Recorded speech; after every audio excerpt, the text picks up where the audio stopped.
No niin, moi vaan kaikille, meikäläinen on Mikko ja tunnetaan videota Dual HD-kanavalle. Elikkä mä tehtiin yhteinen internet-kanava ja sinne tulee internet ihan ilmaiseksi, me pyydetään näitä.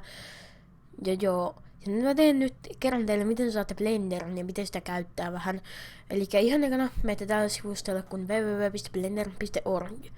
Ja linkillä deskiin sitten klikkaatte, tässä on tää Blender 2.77a.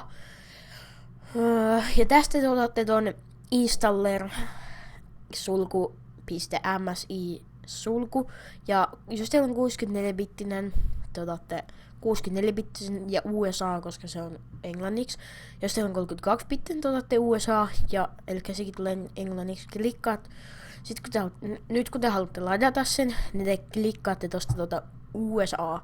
Ja teille tulee jonnekin, riippuu sellaimesta, mihin se tulee. Ja mä en nyt lataa tätä, koska tää on mulla, mutta te teette ne kaikki se tupit sinne. Sitten kun te aloittaa tekemään introja, niin ihan ekana jos käytät tätä, niin sä varmaan haluat käyttää templateja. Elikkä, miten mä sanoisin, no niinku valmiita pohjia. Sä saat ne YouTubesta, kun sä kirjoitat vaan Blender Internet Template. Mä voin ehkä linkata niitä ja sit vaan lataatte ne templateet. Sitten kun te olette ladannut sen, niin se on teillä tässä vaikka työpöydän, laitatte sen. Mä en ota tätä. Toi jos esim. Hyvä. Sitten te avaatte sen template tai sen tienoston ja teillä pitäisi olla täällä tällainen kuva. Ja toivottavasti toi haittaa, kun tuolla ulkona leikataan ruohoa. Mutta te klikkaatte ja se avaa sen Blenderin. Mutta muistakaa, että teillä on ladattu se Blender ennen kuin te avaatte tämän templaten. Odotatte, että se avaa sen.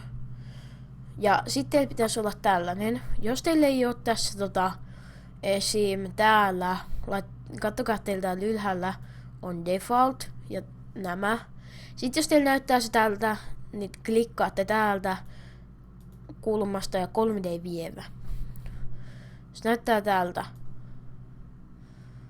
On tällainen perus. Ja kun te haluatte muuttaa tätä nimeä, niin menette sellaiseen kohtaan.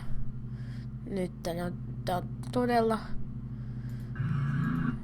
Oho, näköjään siinä on äänet näköjään. Menette esim. Vaikka tällaiseen ihan alkuun. Tässä on hyvä. Oikein klikkaatte ja painatte tabia, eli tabulaattorin. Sitten vaan pyyhitte tämän nimen, laitatte vaikka siihen vaikka testi.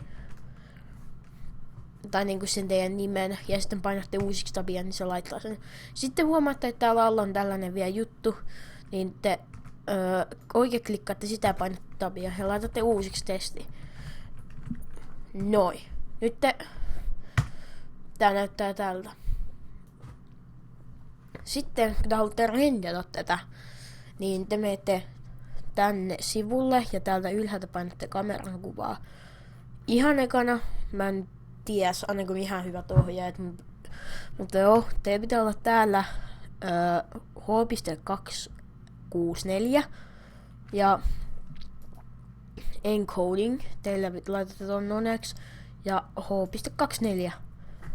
Sitten jos te voitte laskea bitratea vähän sen, jos teillä on vähän hitaampi kuin ne, mutta muuten sitten mihin te niinku outputtaatte tai niinku miten outputtaatte, niin laitatte vaikka työpöydän uuden kansion ja siitä vaan laitatte sen täältä vaikka desktop ja tuolta sen pitäisi olla.